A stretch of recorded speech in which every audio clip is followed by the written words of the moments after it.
guys. Welcome back. The 90-day no talk experiment. We're getting started. I'm telling y'all, I've been sitting in this chair for at least an hour or more. Never yawn. And as soon as I hit start on this computer, it's all over.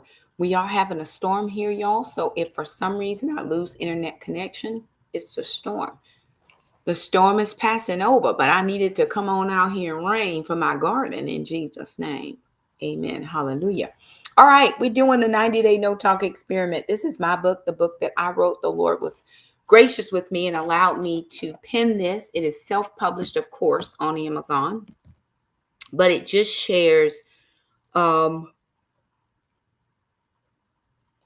small little excerpts of my life, different things that the Lord has brought me through. Hello, how are you?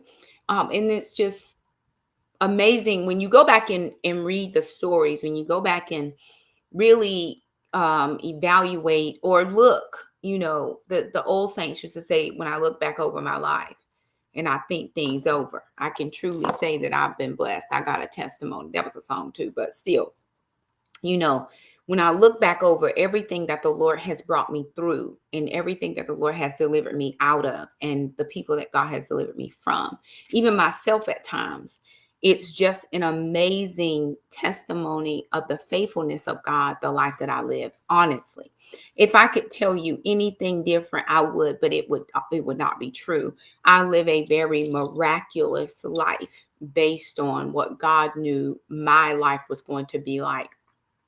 And to do anything other than serve God with all of my heart. And I mean this with the inward parts of my spirit. To do anything else other than serve God would be such a slap in his face because of the sacrifice that he made for me. While I can't tell anybody else how to live, I can only live my life to the best of my ability with such faith and fidelity that when I stand before the Lord, I will hear him say, well done, thou good and faithful. That's my life's goal, is to hear the Lord say, well done, to me, based on what he's called me to do in the earth. All right. Today was a very interesting day. Again, I'm not feeling 100%, y'all. I just took a little albuterol. A little hyped up over here, but listen, praise the Lord. I got to make it through this because I'm not going to cancel one more time. I got to make it through this. So tonight is day 46. Day 46 is Habakkuk 2:2. Now, if you are unfamiliar with this verse, passage of scripture, it is in the Old Testament. It's one of my favorite verses because I just love what it says. And then God answered. This is the Message translation for those of you who are not into different translations. Certain Bible translations are for those that are very seasoned, or that's how they grew up reading this particular version. For those of us who don't King James, there are some other translations that are out there. If for some reason, if you are looking to find a different version, you can go to BibleGateway.com. You can go to BibleHub.com. You can go to BlueLetterBible.com. You do not have to ever go out and buy a Bible, although a paper Bible is like from the Lord. But you can find Bible apps that have different translations that you can understand. Please, please, please don't get saved, love God with your whole heart, but then not understand his word. Sometimes those other translations are very challenging for the new believer. They're challenging for the seasoned believer, the seasoned saint. But find what you can find that makes sense to you, and then ask the Lord to illuminate your understanding that you might be able to King James. I'm still working on that part. But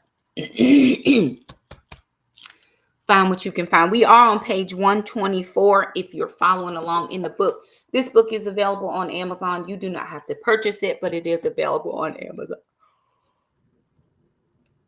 So I had a very interesting day today, and I'm going to work a little bit of that into as I continue to go through this study. And then God answered, write this, write what you see, write it out in big block letters so that it can be read on the run. And then God answered, this is Habakkuk 2:2.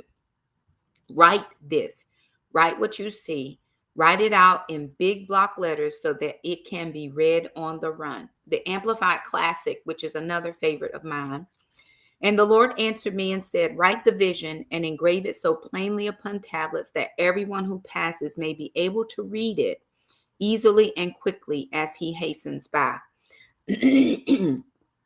So, hey, Kim, far too many, far too much these days, I hear certain men saying women don't know how to submit. She just won't submit. She just won't submit. She just won't submit. You won't submit. Are you going to submit? I was watching something one day. I think it was a TikTok or something. And this guy was talking to this girl. He's like, well, are you going to submit? And he was really upset. I was like, sir, you need to calm way down because you're like on a 10. And we just got started with this little podcast. Are you going to submit? Are you going to submit?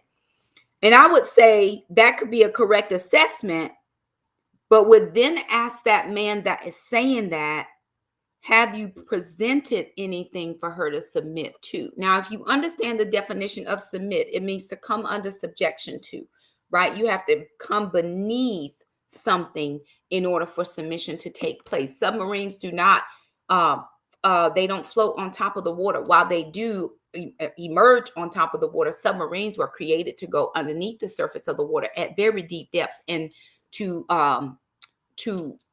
float undetected on the surface, right? So something has to come under what you're wanting them to submit to. So think about it. Would you go somewhere and you didn't know where you were going? The first question anybody wants to know when they ask you, will you ride with me? Where we going? Now you expect people to the blind lead the blind. Well, there's no more of that anymore. We want to know where we going.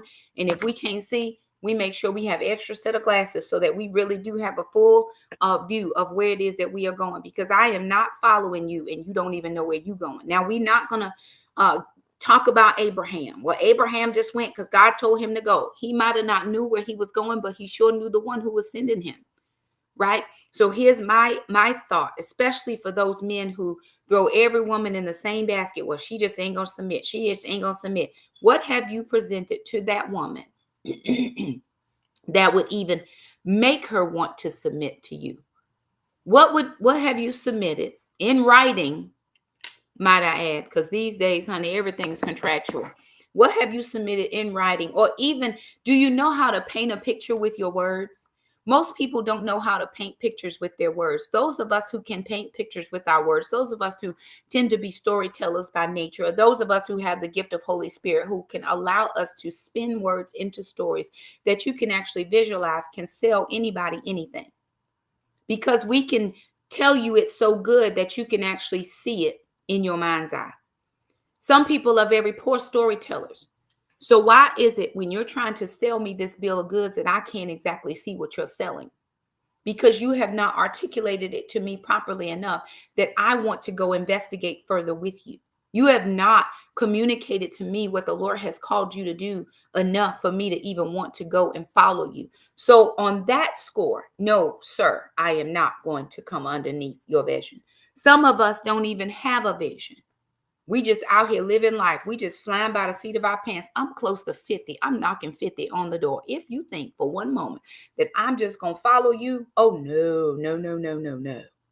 I got to have clear direction on where I'm going and what we doing when we get there. What are the stops along the way? Because I might have to go to the bathroom. I got to have all the information. Please do not tell me, just trust me. I trust the Lord. The only way I'm going to trust you if I know you his son. Other than that, I don't trust nobody. Right? I'm fully aware that Abraham had no clue where he was going when God told him to get up and go. But I submit to you that he knew the one that was sending him to his destination. When God told Abraham, he said, get up, leave your country, leave your family, take all your possessions and go to a land that I'm about to show you. Abraham had zero questions to the Lord about where he was going, because he had known God all of his life. He had known God in some of the toughest times of his life. And he had been able to trust the Lord in all of that. And now, God, you're saying to me to get up and go because you're about to show me this place you want me to go to. I got it. I'm on my way. I'm gone. I'm leaving Cora. I'm leaving everybody. He didn't really leave everybody, but God told him to leave everybody. He ended up taking Lot. And he was like, Lord, I done told you to leave everybody. He got into some trouble behind Lot. Well, really, Lot got into some trouble. And Abraham tried to get him out. See, it's a whole lot. I didn't tell you to take him. And you want to take everybody and want me to be following you. I will not. Some women don't know the one asking them blindly to follow at all. We just meet somebody, and the first thing you want to know is, are you going to submit to what? Tell me what. We have not fellowshiped one with another yet enough for me to submit to you. Even those of us who are in leadership, we're out here trying to, you should have a vision or a business plan. If you're in business of some kind, you can't walk in the bank and tell the bank, can you loan me X amount of thousands of dollars? The first thing they want to know is, what's your business plan? Because I need to know where you're going. How long you planning on holding this loan out? What you bringing up to the table? You got any down payment on this? How you planning on moving in this business? What are your first year's profit margin projections? I need to see profit margin projections out to 5 years. And some people have never even thought of that, but you're out here trying to get people to buy into what you're selling. And at this point in this juncture of life, we've seen too much, experienced too much, gone through too much, had to pull folks out of stuff for us to just be blindly following you. But I submit again, that if you can go back to Habakkuk 2:2, writing the vision and make it plain. He said, write the vision in big block letters, that when I'm running, I can read it. When I'm on my way to wherever it is that God has told us to go, that I can read exactly where. So it's just a reminder to me. Oh, don't forget, this is what I said about you. Okay, God, I got it. And I'm still running, me and the Lord. When I tell my testimony about starting the ladies group, my testimony has never changed. The Lord told me what to do. He said, Shakima, I want you to start a group. I said, okay. He said, your ministry will be a revolving door. Many women will come, many women will go. He said, they'll come in, they'll get what they need, and they'll take it back out into their sphere of influence. He showed me like a revolving door. There's a hotel in Greensboro that we would go and stay at when we would have our yearly conference. We don't go there anymore. But in the front of this hotel and over on the side, they would have this huge revolving door. And it was huge, big enough for 3, 4, 5 people to walk through at one time with your luggage. But he said, your ministry would be a revolving door. Many people will come, many people will go. They'll come in, they'll get what they need and take it back out into their sphere of influence. And it's like, okay, God, but that has never changed for me. And every time women join on to the ministry, I tell them that story. Why do you tell them that, Shakima? Because I want them to be prepared. I want them to see the writing. Your job is not to stay here with me for the rest of your life. The Lord said you are to come here to be equipped. You are to come here to be fulfilled. You are to come here to unpack your baggage. You are to come here to get everything that you need that God has for you. And then you're supposed to leave me and take it out there into your sphere of influence. I may never have access into the lives of the people that you see every day, but you have access. So what God has allowed us to do, he's allowed us to connect with each other. He's allowed me to show you this dream or this vision that he's given me for the women of God to be everything that God says that they can, to be good wives, good women, good wives, and good mothers. That is my calling on this earth. And what he then is allowing me to do is to feed you. You're going to eat from the table. And when you are nice and full, you're going to get up and you're done now. And you're going to take it out there into your sphere of influence. And the women who can connect with what I said, they join the ministry. They stay with me. The women who can't connect to that, they find themselves in other places. And either way, guess what? It's all right. Because there's enough ministry out here. If what I'm trying to sell you is not what you need, go get it from somewhere else. I'm giving you what God has freely given me. And if you don't want it, no worries. Go get it from somebody else. I'm sure they have all that you need. Okay, some women don't know the one asking them to blindly follow it all. Here's what I know. If you present a clear vision, okay, men, lean in, lean in, lean in. This is for all the men who think all the strong, angry Black women are just strong and angry. We're not, but lean in, sir. Okay. Here's what I know. If you present a clear vision of what you need to accomplish, what God has called you to do, and where you are going, the one who is supposed to submit to that vision will. Everybody is not going to submit to your vision because God has not called them to you. Remember in Genesis 1, was it Genesis? Oh, Genesis 2:18-25. Let me get my verse right. Yolanda, it's God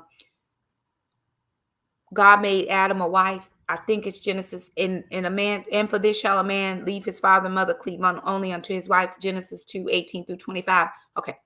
Not everybody is for you. She may be cute. She may look nice. She may be great arm candy, but honey, she can't work alongside you. She can't put in them hours you put in. She can't be the helper that God has created for you to build this thing that he wants you to build together. She just good for looks. You better get somebody that has heard you, somebody that understand we got to put in 12, 14, 16 hours on this thing, babe, for about 2-3 good years before we even gonna see the fruit of what we trying to do out here. Are you with me? Because listen, somebody who's just here for looks, she not even putting in 1 hour. She wants to go to all the appearances. She want to go to the ribbon cutting. She don't want to be in there stacking no bricks and removing dirt. She don't want to pull up grass from the yard and lay concrete and cement foundations. What she's trying to do is she just trying to be here for the ribbon cutting. She want to miss all the work part. You better make sure that you carefully articulate, and I mean articulate that thing. That thing better roll off you better roll like somebody rolling R's in Hispanic. You hear me? You better roll that thing, that vision off your tongue so well that woman can be like, you know what? Okay, I see you, sir. Yes. Yeah. 2 years, hard work, 16 hours. I got you. This is what we're doing together. But don't expect everybody is going to submit to that, because they're not. And don't be mad when the ones who you want don't submit to that. Because trust me, she wasn't going to bring you nothing but drama, trauma, and stress anyway. Be thankful that she didn't want to attach to that. But there are people, those of you who are trying to start new ministries out here, there are people. God has called you to plant a church. God has called you to plant a ministry. God has called you to be a part of a church plant, whatever the case is. He's going to attach the people who can run with the vision that you have clearly stated, articulate. You've had meeting after meeting after meeting. You've met with God, you fellowship, you've supped, you've fasted, you've cried, you snorted, you did all the stuff. God, send me. Tell me where you want me to go. And the people who hear you, who hear your heart for the area, the community, the neighborhood, or whatever the case is, they're going to connect to that. Because you're going to have articulated that vision so well. You're going to have spoken that thing so well that in my mind's eye, I can see exactly what you just said. I can see. When the Lord spoke to me about my husband, I can see my husband right here. I don't know what his face looks like. That is irrelevant at the moment. I don't know what his voice sounds like. I may have spoken to him. I may have not. But I see the vision right here that God has given me. He said, Shakima, you'll be in your ministry. Your husband will be in his ministry. When the two ministries meet, it will be M squared multiplied ministry.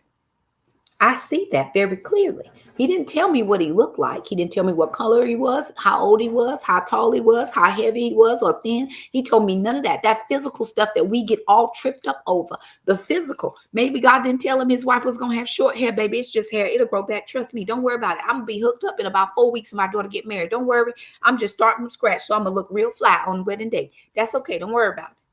But we're at the superficial stuff. He said, you'll be in your ministry. He'll be in his ministry. When the two ministries meet, he didn't even say, when I tell y'all supposed to like each other. He just said, when the ministries meet. And this is what he said further. He said, he'll know you're his wife way before you know that's your husband. So it's not even on me to even be concerned. But when God gave me that, dropped that thing in my spirit, I'm telling you, I could see it right here so clearly. And what are the two of us doing? All that we can for the cause of Christ. Everything that we can for the edifying and uplifting of the kingdom, for building up community, for building families, for helping people with their finances. God has told me. So if you coming over here telling me the Lord called you to be a missionary in West Nigeria, that is not, I cannot submit to that, because that was not the vision that God had given me. You have to understand, we got to articulate that thing so key.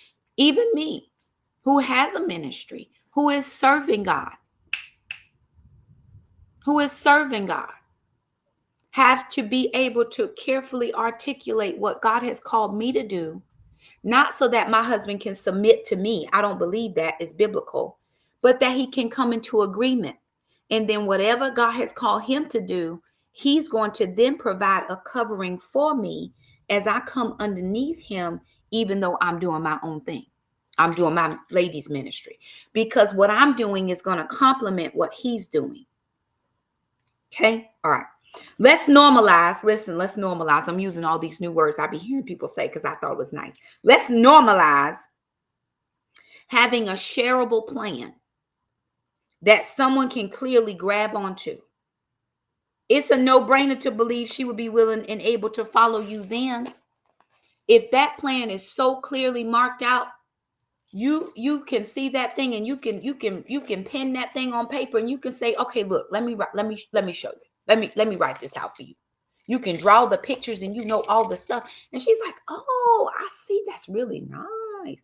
And if you would allow her, she's like, well, yeah, see, I know you got this part right here, but would it be nice to put this over here? Because she brings in that woman aspect. She brings in that feminine part that the man is all business. He got all this. Hey, I'm seeing this, but she's seeing the more softer side of things. She's seeing the women that are going to come and connect to this vision that you're putting together with this ministry. She's going to say, yeah, I like all the clean lines and the modern look, but can we have what's going to soften this so everybody who comes here feels connected? How are we going to bring in this group and that group and these people and those people so that we all feel like a smorgasbord melting pot of together goodness, and there's not going to be any hurt feelings or people feeling like they don't have a part or a space. Consider this. Does an architect begin a building project without a blueprint? Here's the thing, right? You don't have to think about it as a plan for a ministry. Maybe that's not it, but think about an architect. He never builds a building without the specs. I got to have specifics. You even got to turn in your blueprint to the city before they'll give you a permit to start building. You have to have permission to do this thing. Where have you gotten permission from to do this thing? Has the Lord really sanctioned what you're about to do? You better submit these plans to the Lord. And then let him download into you what you need to do, and then connect the right people to help you. Any architect that knows what they're doing knows that now that I have the blueprint, now I got to get the right contractors up in here. I need a head contractor or general contractor, and he needs to contract out all the additional people that need to help me get this project off the ground. You better make sure you have the right staff. I've tried to get my floors done twice, and twice 2 people have flaked out on me. Now I'm waiting on the third. There's another person supposed to come tomorrow. And here's the thing. I'm going to keep it the way it is until I get the right person to come up in here and do what I need to do for the price I'm willing to pay. I've already gone out and bought the materials. I'm going to tell you exactly which of these rooms I need done. We're going to move all the furniture out so that you're going to have a clean slate to work with. All I need you to do is come in and fulfill this vision that I have. Can you do that? How does a project manager give direction to the workers without a plan? It is impossible. Nothing that God has given you to do can be accomplished without a plan. You must have a clearly written out plan. I'm not talking about writing it out. Again, it has to be so clear that you are giving me a visual picture in my mind of what you were talking about. Anybody who does anything without a plan, it is probably at best organized chaos, which is an oxymoron. How can you organize chaos? How can you have organized chaos? Those two things don't go together. You either gonna organize the chaos or you gonna live in chaos and it's gonna be disorganized. I can't live like that. I got to get all these ducks in a row. Okay, this is what I'm dealing with. I got it. Okay. And I got my staff, come here. You in this room, you in that room. And here's what when I'm giving my children direction in this house, because there are things that we need to get done. And sometimes there are a lot of things that have to be done. I am now the foreperson. Forget that I'm your mama right now. I am the foreperson of this project. Let me tell you what needs to happen. Every Saturday when we have Saturday suppers, here's what I need. You on bathrooms, you in the kitchen because you do kitchen stuff well. You better make sure you put people in the right spaces and places. And by the time we're all done, I give us 30 minutes. Put the timer on. In 30 minutes, everybody has went to their job. We have done all the things that we need to do. And the guests who are coming in don't know that 30 minutes before we were in some type of a chaos situation. But I got this. Okay. I'm going to articulate what is getting ready to happen. We're getting ready to clean because we have guests coming to this house. You are working on this. You are working on this. I'm working on this. We got 30 minutes. Let's go. And everybody gets on board. Everybody gets on board because they understand the full plan, which is for people to come to our home and feel welcome. You are not a guest when you come here. You're family. And in order for people to feel like family, then the family that lives here has to work together in order to create an atmosphere, an environment where people feel like they can come in and they're not stepping over our mess or stepping over our stuff or scared to go to the bathroom because we didn't clean the toilet. Oh, we cleaning it over here. The Bible is very clear. This is my paraphrase of Habakkuk 2:2. Make a plan so big that those around you can see it, connect to it, and help you make it come to pass. How about that? Make a plan so big. And because here's the thing, Ephesians 3:20-21 says, now unto him who is able to do exceedingly abundantly above all you could ask, think, hope, or dare to dream. You can't even outthink God, period. You can't outthink him. So you make the biggest plan you know how to make. Carefully articulate it to the people who are supposed to help you, and then make it happen. And what God's going to do, because he saw you be obedient to do that part, he's going to be like, you know what? They was faithful in a little. How about I just give them a little bit more? Yup. And before you know it, you're in charge of this and in charge of this and in charge of this. And God has put you in charge of that. He's made a way for you because you did exactly what he asked you to do. God's given you that plan so good. You've articulated. Somebody has come alongside you. They want to help me. They want to partner with you. And the next thing you know, now there are other people and they're coming to connect. How can I connect with this vision? What is it that you want me to do? Is there a monetary thing I can do? I don't have a lot of time, but I do have some financials. Hey, I know a person. You know somebody? Okay, I got some people over here. You need some materials. Hey, I know somebody over here. You need a few day workers. Don't worry, I'm going to call some friends.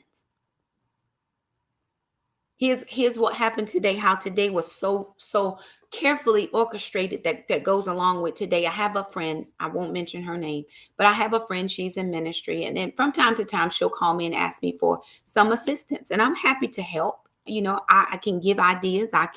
Sometimes I'm just a sounding board. Sometimes I'm just there to help listen to you while you work your way through it, right? We were talking about some things and we got all situated and everything. And she's like, well, do you know this person? I said, well, I don't think I know them. She's like, okay, well, he does this. Do you know this person? I don't think I know him. Well, okay, he does this. But then she said, well, you like to do this.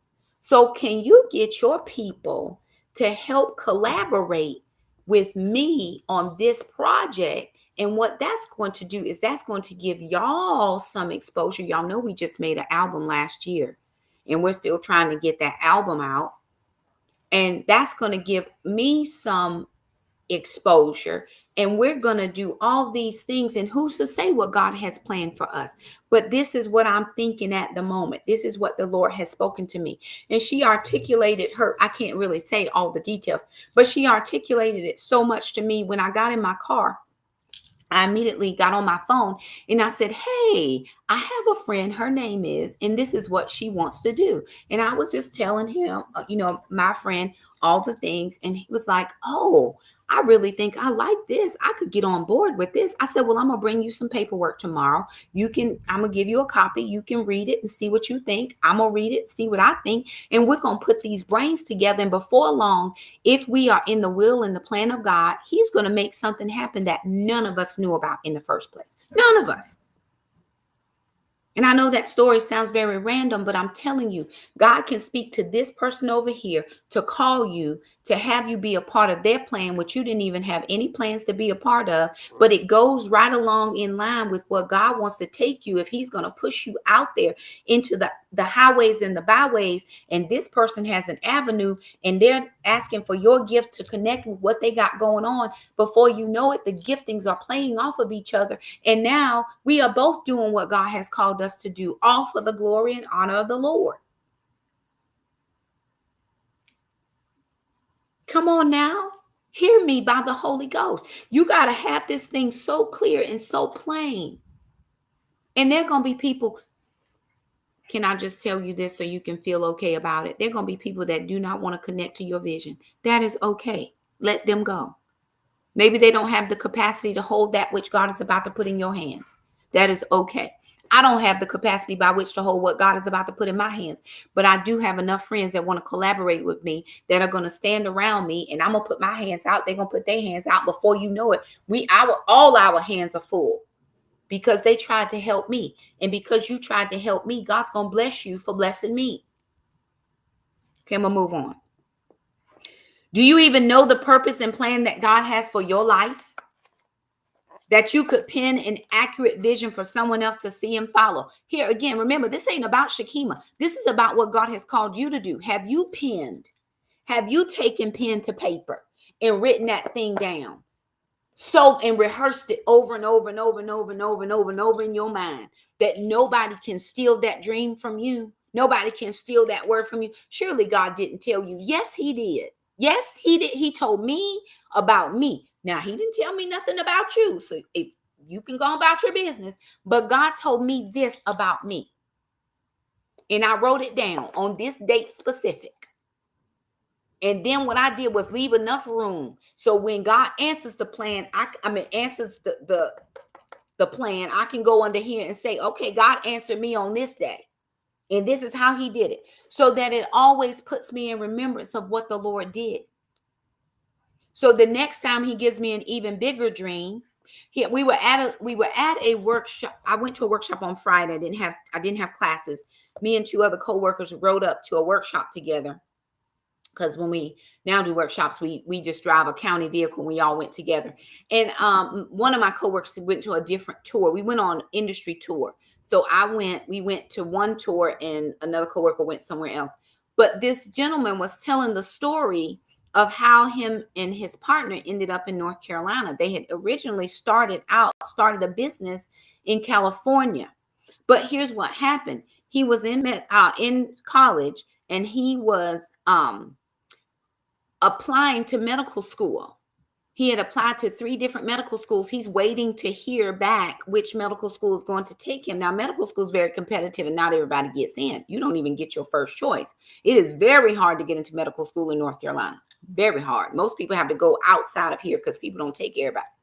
So he was telling that story. Well, lo and behold, this guy has a business where they sold like parts. They were selling parts for this particular instrument. And this guy had been working for him.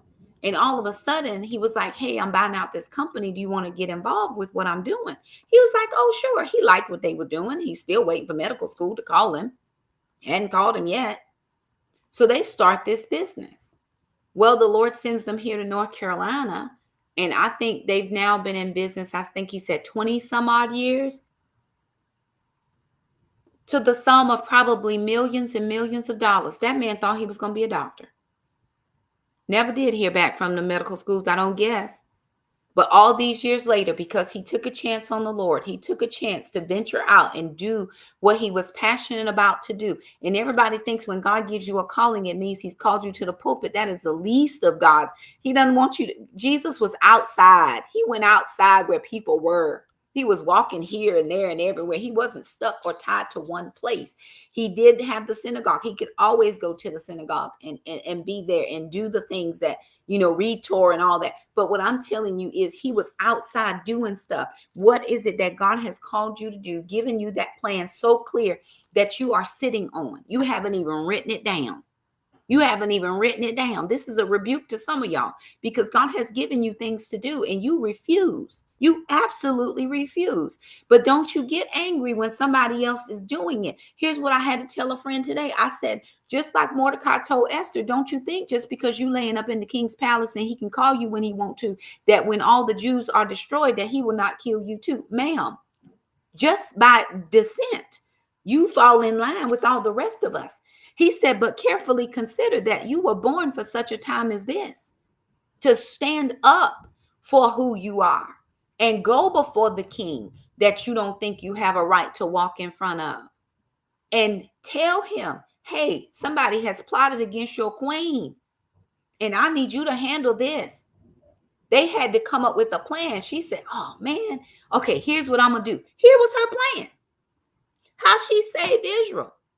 She said, go back and tell Mordecai that my maids and I, we're going to fast for 3 days. Don't eat nothing. Tell him fast for 3 days and tell everybody else to fast for 3. They had to put this plan into motion. Everybody fasting. We all turning our plate down. We ain't finna do nothing.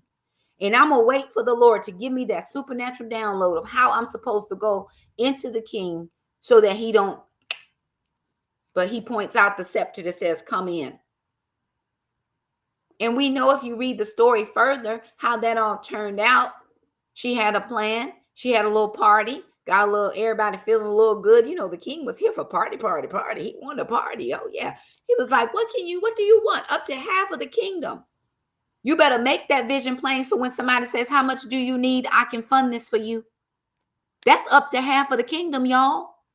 But I'm not going to give you my money if you don't know what you need it for or how much of it you need. When you go to Shark Tank, hey, sharks, today I want to sell you this. And for $25,000, I'm going to give you a 2% share in the company. They already got their plan together. And here we are living for Jesus. We ain't wrote nothing down. We just assume because we say we Christ ones Christians that we just gonna get it. It don't work like that. It doesn't work like that. Write the vision. Make it plain. Make it so big that as I'm running to do what God told me to do, I can, oh yeah, okay, don't forget that part. Don't forget that part. Okay, I got it, God, I got it. And I'm just gone. I'm gone for Jesus. All right. Okay. Do you know his plan? Have you made that vision plain? Have you pinned it down? Most of us can't, and even those who do have been told it was impossible to achieve. You got naysayers in your life. You always going to have somebody in your life to tell you, no, you can't. And before you know it, they're going to steal your idea and they're going to be doing it. You're going to be like, wait a doggone minute. You just told me I couldn't do it. How you going to steal? Don't be mad when you've allowed somebody else to talk you out of the plan of God. I refuse. You hear me what I'm saying? I refuse to allow anybody to talk me out of the plan of God. Me and God, we locked in. Me and God is locked in. I don't need you to come over here and tell me that God did not tell me. He told me for me. Whatever he said to you was none of my business. But you're not about to get me off the plan of God. There have been multiple times when I have almost slipped and dipped off because somebody didn't approve. Here's the thing. You do not have to approve. God did not tell you. He told me this was a one-on-one. This was not a conference call. You were not invited. And I'm not saying you got to be mean and ugly about it. I have heard people out. I have listened to folks. I have sat in the presence of people who did not believe I was supposed to be doing exactly what I'm doing now. But God solidified that thing to me when I had that dream almost 2.5 years ago, where he said to me, Shakima, you will reach thousands of people from the comforts of your own home. If I have not reached thousands of people, then I'm sitting here looking crazy. But I'm telling you, on just my YouTube channel alone, I've had over 5,000 views just this month in the last 28 days. Last 28 days was over 6,000. I have had over 10 million views on YouTube within the last 2 or 3 years, and it's probably more than that by now. Millions and millions. My the planter video on Instagram is close to 10 million views, and it's still getting views. After a certain amount of time, you're like, okay, that's run its course. It's still getting views. People still clicking, leaving comments. Oh, we like this. This is great. Thank you so much for sharing. Millions. And you're gonna let one person talk you out of the plan of God?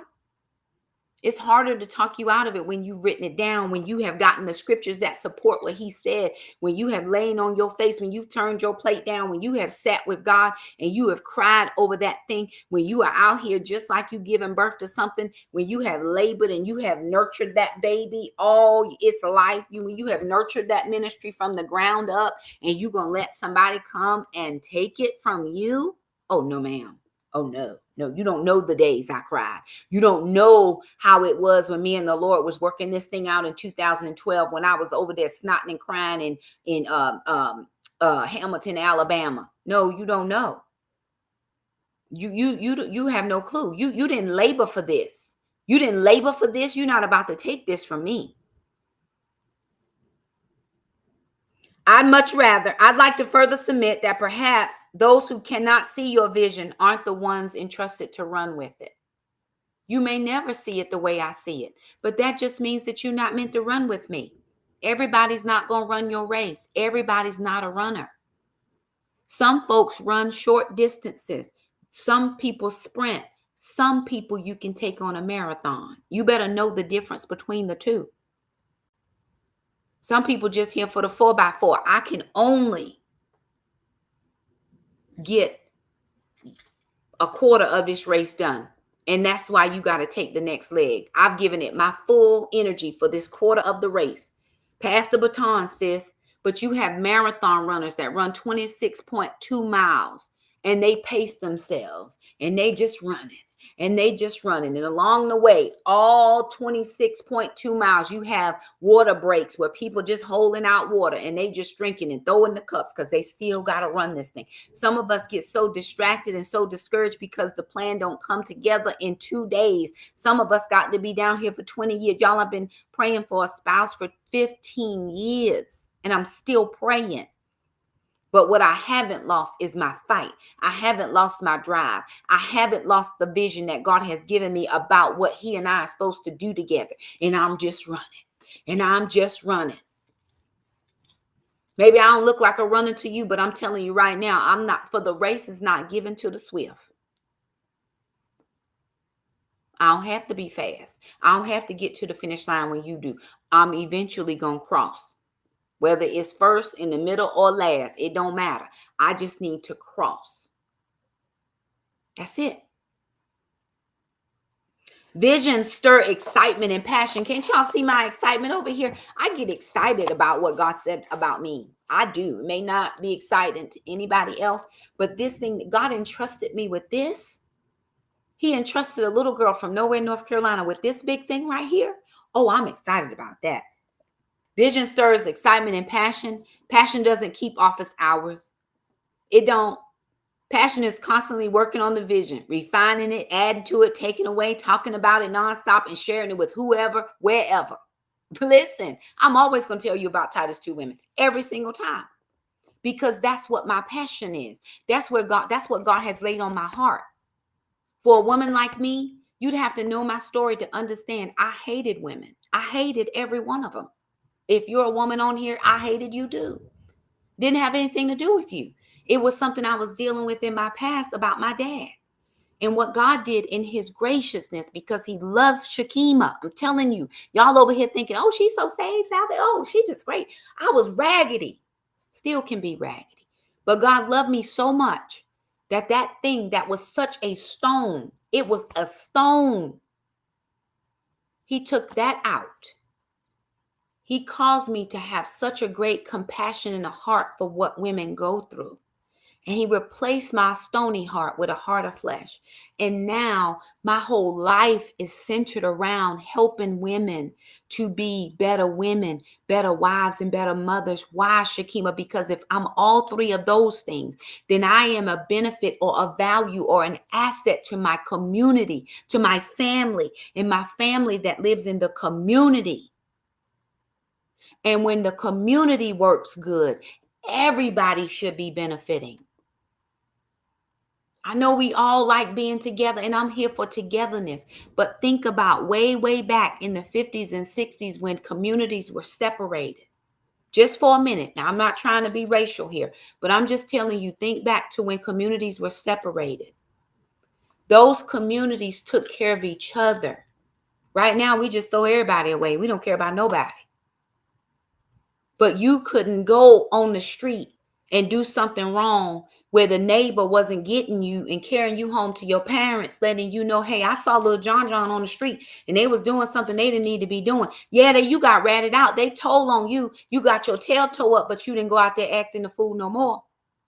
Because the community cared for the community. So my part, my little portion, the thing that makes me excited is that God is going to allow me to help women be better women. Me, if you don't know you, how can you connect with somebody else?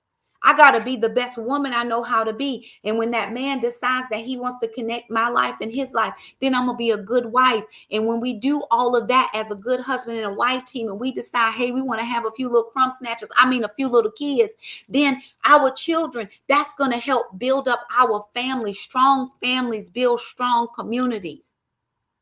Strong families go and attend churches because that's what families do. And those churches become strong because of the people who are in it. I'd have to be crazy out my mind to let somebody talk me out of that. When I know how I felt and God came in and changed the whole dynamic of my life and given me such a heart for a people. No, you cannot have this dream. No, you cannot steal it. No, you cannot talk me out of it. No, I'm not going to do it the way you think it should be done. I'm going to do it the way he said it should be done.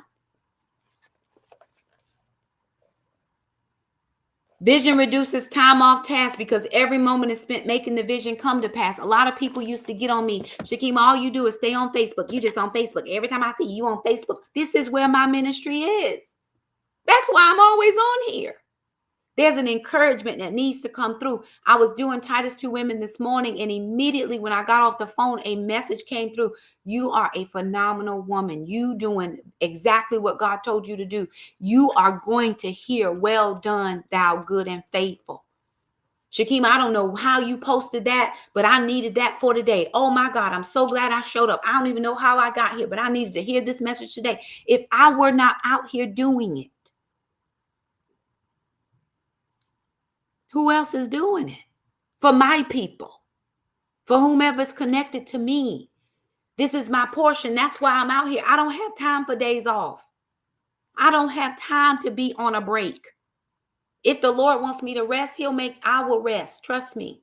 Right before I came on here, y'all, I was in such a state with my chest. I was all hunched over and I was like, Lord Jesus, you're going to have to help me because I don't even know if I can make it through this life. As I get on here and I start talking about what God has put a passion on in my heart, my chest is fine. I can breathe again, breathe. I'm breathing because I'm talking about the thing that makes me excited.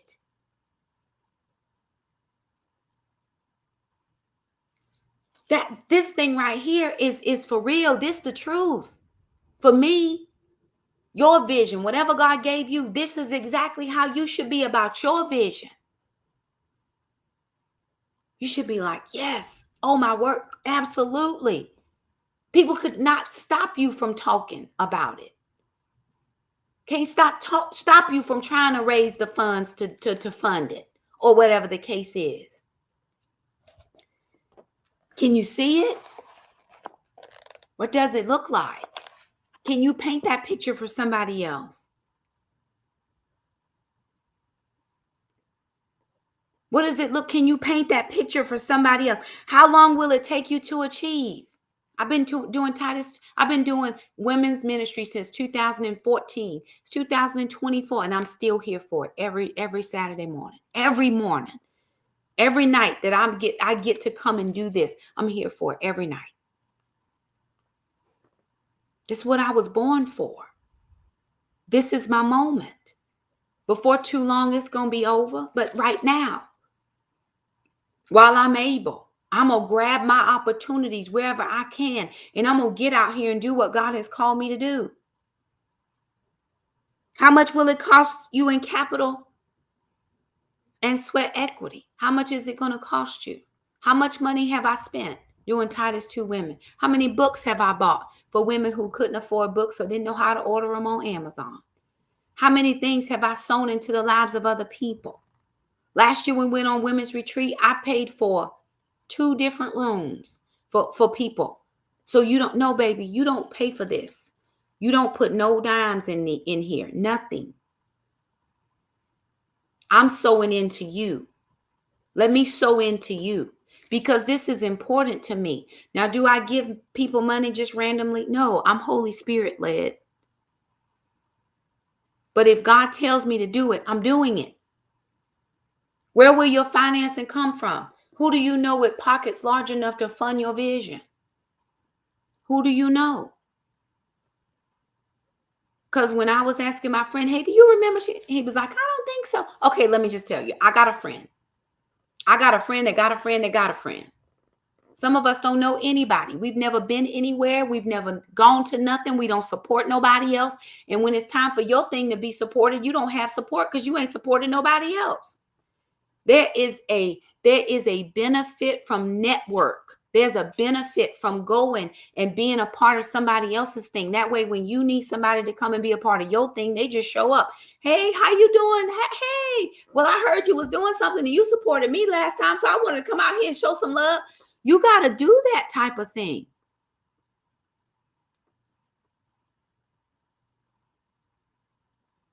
I know that's right, Miss Lisa.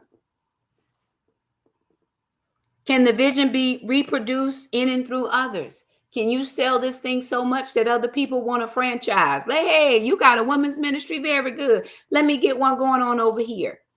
I had a younger lady, very much younger than the rest of us, come to our Titus 2 Women group. She only came one time. She was invited guest by another lady, and it was perfect. I know her. It's not like I don't know her. She came one time. And I think it's been several months since she's come. And just the other day, I saw her post on social media that she was starting a women's motivation group. Come on. Well, she shouldn't be stealing your idea. There are 8 billion people in this world. There's enough people to go around. None of the same people I know are the same people she know. Her age is some 20-year-olds, honey. I'm over here with the 40s, 50s, and 60s, 70s, some of them. But that's what God has given me. Why do I care what you're doing? It doesn't affect what I'm doing. Do it. You need help? Call me. I'll help you do it. All for the cause of Christ. I told you I don't compete with people.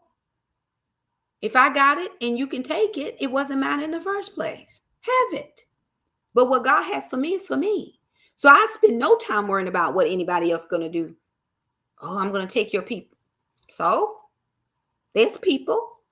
But who is for me is for me. They have connected to my vision. Remember, my vision is plain enough with big enough letters that they can read it and see it. And they have grabbed onto it. Now, you just got to go do the same thing. Sometimes we just need mentors to help us to get the vision out here instead of trying to steal folks' stuff. Don't do that. That's not nice. Okay. Where or who are you or your ready resources? Where or who are your ready resources? Dreams can illuminate visions. Illuminated vision, given proper attention and time, can produce a heart's delight. Grab onto it, make it plain to others, and see it comes to pass. As I do every night before I leave you, I ask you, do you know him? You get to answer yes or no. I don't know if you know him or not. I don't know on what level you know him. I don't know on what level you want to know him. But I do know that you can know him if you want to. He can be as real to you as I am. He wants to know you honestly and honestly wants to reveal the plans he has for you to you. Jeremiah 29:11. Give him a chance to show you his vision for you that you might run with it. As always, I'm praying for you. I'm so excited about where God is taking you in your life, whether you ever share that with me or not. But I know that God has a plan just specifically for you. It has nothing to do with me. This may just be the introduction to get you thinking. This may be something to get your juices flowing. And whatever it is to you, I am so very thankful for that. But here's the thing. You can no longer sit on your haunches and expect the Lord to do the work. He has done it all. It is finished on his end. Now it's up to us to do what he's called us to do. He's given you the vision. He has allowed you to see it. You can see that thing just like I'm telling you I see my stuff. And he's saying, okay, now you see it. Now what? I can see the finish line, but if I never get out the starting block, I'm never going to make it there. I'm on my mark. I'm ready. And as soon as it says go, I'm gone. And you still sitting in the starting block just waiting for what? Somebody to come by and carry you on their back. Remember when the rabbit wanted to get across and he asked the alligator to carry him across? And he says, you going to eat me? No, I'm not going to eat you. Really, I'm not, Mr. Rabbit. I'm just going to. Don't you wait for somebody else. Don't put your vision on the back of somebody else and expect them to do it. You got to put skin in this game. Anywho, there it is. Remember, you guys, it helps us out if you like the video. Do the hearts, do the stars, do all the things. That just helps us get out into the algorithm. It just blesses those who are a part of the ministry or those who are going to be new to the ministry. Join me tomorrow night for day 45. Please don't assume. Please don't assume. That's day 45. I love you guys. Praying for you. Always be the best person you can be and go out and do what Jesus